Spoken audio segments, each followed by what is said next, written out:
I was in Kenya about 16, 17, my goodness, the years are going by, longer than that, a while ago. And I was with some of my Kenyan friends from Nairobi. They were all city boys, I was a city boy. And we decided we would get in a van, like a small minivan, kind of a VW van. And we're going to go to Amboseli National Park. Most of us had never been out in the bush. We're going to go to Amboseli National Park. We're going to drive this van to Amboseli. So what you do is you just head south.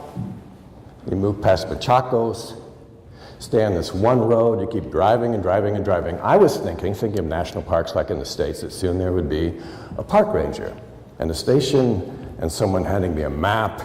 And then there'd be a fence to protect me from what I might encounter. And we just kept driving and driving. Well, there was no fence, there was no park ranger, there was nothing, except as we got closer and closer to the park, animals began to appear. I remember distinctly going up over a hill and down the other side, and there at the bottom of the hill, standing in the road, stately and tall, refusing to budge, by the way, was just this huge giraffe. And he was looking at us, and we were looking at him, and we just stopped for a good look. Isn't that what you do with things that you wonder at? You just want a good look. And I wonder if he was wondering at us. What are they doing here? Whose road is this? I think this is my road. And we just sat in the car going, wow, look at that. See, wow. Wow, that's what scholarship is about. Wow, look at that. Wow. I'd like to learn about that and then maybe teach someone about giraffes. What could be better than that? Well, we kept driving along. Of course, what's the one animal we're looking for? Simba. Simba. We must see Simba. So we're all in the back talking about Simba, the Swahili word for lion. And we're all from the city, and we're driving along, and so the conversation is going something like this. Well, we haven't seen any lions. No, we haven't seen any lions. It's a wild animal park, there must be lions. That's what are in wild animal parks. Yeah, that's right. So we pulled over, and there was tall grass, about 6 feet high. So we pull over into this tall grass. And we're all in the car, van, looking at one another, and having the same discussion. But it's gone on a little bit farther. Wonder if there's any lions around here. We can't see any from inside the van. Maybe we should get outside of the van and look around. There might be some here. And then a wiser soul chimed in, I don't know. You know, if we're outside of the van, we could be eaten by the lions. Oh, yeah, that's right. That wouldn't be good.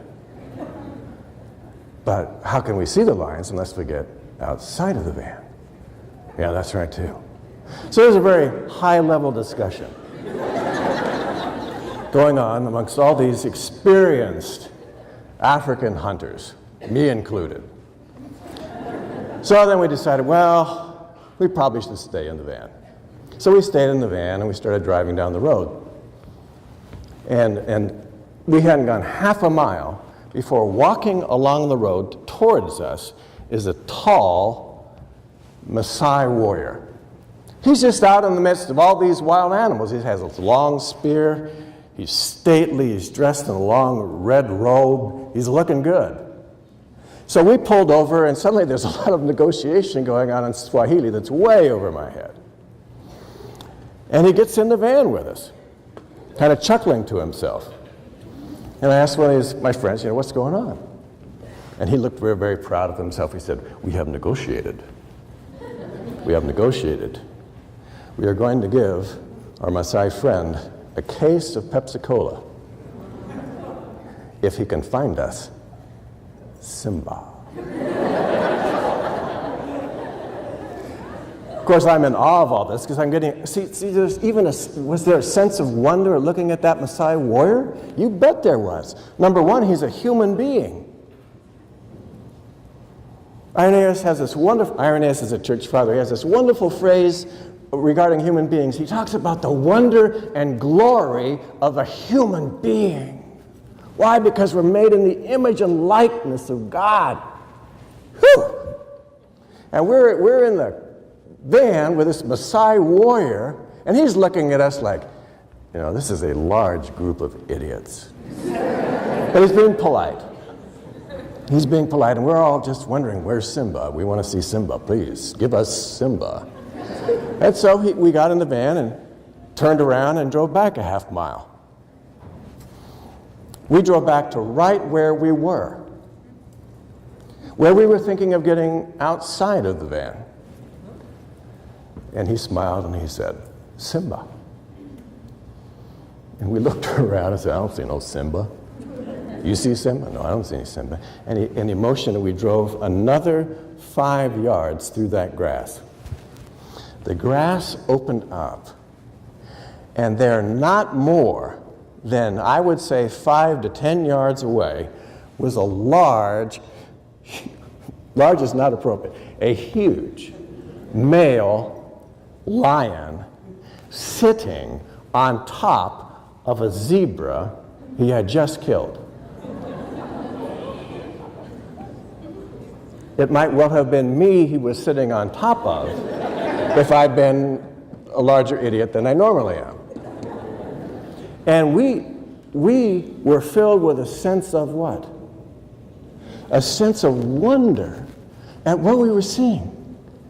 And we ran to the windows, and we're looking out, and we pulled the windows down. We thought, well, maybe that's not maybe a good idea. We put them back up again, and then we were looking, and that lion stopped. I'll never forget it. And his chest was still heaving from the exertion of running after that zebra and bringing it down. And he was looking at us, and you could hear him through the glass. You could hear his growl.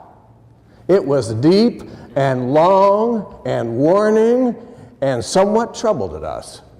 And what he was saying is, I wouldn't get out of the van if I were you. And he just watched us, and we watched him. And we sat there for 15, 20, 25 minutes, and we were drawn out of ourselves because of the wonder of what God had created.